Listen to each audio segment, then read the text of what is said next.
कभी सोचा है वो टप्पू जिसे देखकर पूरा गोकुलधाम हिल जाता था आज इतना बोरिंग क्यों लगता है? वो लड़का जिसके बिना टीएमके सीन कंप्लीट लगता था आज उसी के सीन्स स्किप कर दिए जाते हैं। ये सिर्फ एक कैरेक्टर का डाउनफॉल नहीं बल्कि ये पूरे शो की सोल खत्म होने की कहानी है।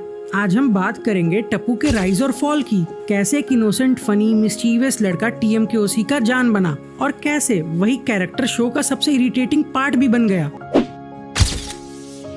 टीएमके के स्टार्टिंग ईयर्स प्योर गोल्ड थे और उस टाइम शो के दो बिगेस्ट हाइलाइट्स थे जेठा एंड टप्पू। भव्य गांधी का टप्पू एक परफेक्ट ब्लेंड था इनोसेंस और मिसचीफ का। उसके अंदर वो नॉटीनेस था जिसे हर पेरेंट्स रिलेट कर पाते थे। हर नए एपिसोड में टप्पू का एक अलग चार्म होता था। कभी दिवाली के पटाखे फोड़कर पूरे सोसाइटी को डरा देना और खास करके अपने बाप जेठालाल को। और सबसे बड़ी बात, टप्पू का डायलॉग डिलीवरी और स्माइल बहुत जेन्युइन लगता था। एंड भाई टप्पू सेना, ऐसा लगता था कि टप्पू सेना हमारे ही कॉलोनी के बच्चे हैं जिन्हें हम स्क्रीन पे देखते थे। और सबसे बेस्ट पार्ट, राइटर उस वक्त टप्पू सेना के कैरेक्टर्स को सीरियसली लिखते थे। उनकी कहानियां छोटी होती थी मगर इमोशंस बड़े होते थे। चाहे फिर सोसाइटी का यूनिटी, बच्चों का इनोसेंस और पेरेंट्स का प्यार, सब कुछ एक साथ मिलता था। चलो बात करते हैं टप्पू और जेठालाल के मोस्ट आइकॉनिक बॉन्ड के बारे में। टप्पू और जेठालाल के बीच का रिश्ता हम फैंस के लिए प्योर नॉस्टैल्जिक है। कभी जेठालाल टप्पू से परेशान, कभी उसके बिना उदास, वो सॉरी पापा मोमेंट्स या फिर टप्पू का पापा को हक कर लेना, ये सभी चीजें शो का इमोशनल डेप्थ हुआ करता था। जेठालाल एक टिपिकल इंडियन फादर था और टप्पू उतना ही मिस्चीवियस बच्चा। इन दोनों का ही कनेक्शन रियल लाइफ से इंस्पायर्ड लगता है और कहीं ना कहीं यही कनेक्शन शो को हार्ट वार्मिंग बनाता था। शो में टप्पू ही एकमात्र ऐसा कैरेक्टर था जो हर जनरेशन को कनेक्ट करता था, चाहे बच्चे हो या फिर बूढ़े। चलो अब बात कर लेते हैं कि टप्पू का कैरेक्टर कब बदलने लगा। तो याद करो 2014 के बाद टप्पू के कैरेक्टर में एक नोटिसेबल चेंज आया। टप्पू बड़ा होने लगा और उसके साथ शो का टोन भी चेंज होने लगा। खुद शो के मेकर्स ने टप्पू सेना को ग्रेजुअली साइड कर दिया और खास करके टप्पू के कैरेक्टर को कोई एक्स्ट्रा ग्रोथ ही नहीं दिया। ये वही टाइम था जब भव्य गांधी ने भी अपने एक्टिंग करियर में नेक्स्ट बिग स्टेप लेने का सोचा। टप्पू का कैरेक्टर अभी भी अपने एज के अनुसार मैच्योर नहीं हुआ था और इन चीजों को ऑडियंस ने भी नोटिस करना स्टार्ट कर दिया था।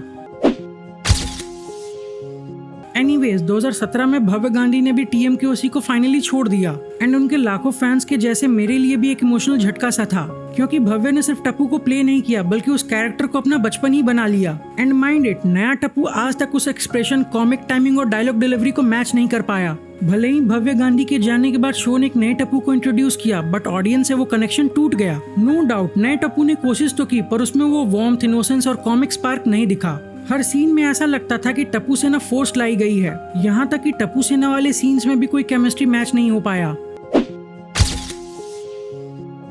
अब थोड़ा कॉलेज जाने वाले टप्पू के बारे में भी डिस्कस कर लेते हैं। ये फेज टीएमके का सबसे कंफ्यूजिंग पार्ट में से एक है।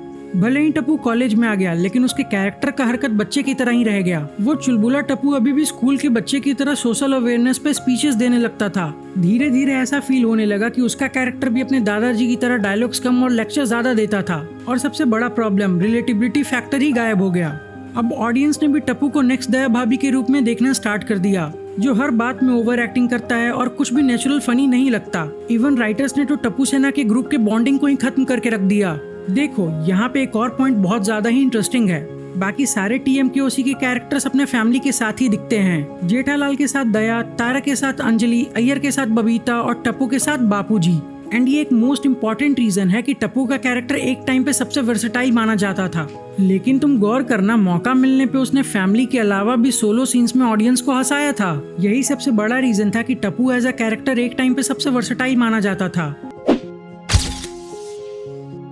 नाउ अब इतनी बातें हो ही गई है तो ये भी डिस्कस कर लेते हैं कि ऑडियंस ने नए टप्पू को क्यों नहीं एक्सेप्ट किया। सच बोलूं तो नए टप्पू के साथ प्रॉब्लम एक्टिंग नहीं था बल्कि प्रॉब्लम था केमिस्ट्री और टाइमिंग का। भव्य गांधी के टप्पू में नॉटीनेस और साथ ही सेंस ऑफ रिस्पॉन्सिबिलिटी भी दिखता था, लेकिन नए टप्पू के तो डायलॉग्स रिहर्स लगते हैं और उसका टोन भी कभी इमोशनल कनेक्ट नहीं बनाता। और हाँ, अगर आज भी तुम YouTube पर जाकर ओल्ड टप्पू सेना मोमेंट्स लिखते हो तो तुम्हें व्यूज मिलियंस में दिखेंगे। जानते हो ऐसा क्यों? क्योंकि लोग उनके प्योर इनोसेंट मोमेंट्स को मिस करते हैं। वो टप्पू सेना जिसमें हसल नहीं बस दोस्ती थी, जिसमें एटीट्यूड नहीं बस इनोसेंस था। एंड सबसे मेन चीज वही टीएमके जिसमें लाफ्टर रियल लगता था। टू बी ऑनेस्ट, ऑडियंस ने भी शो से इमोशनल कनेक्शन खो दिया है।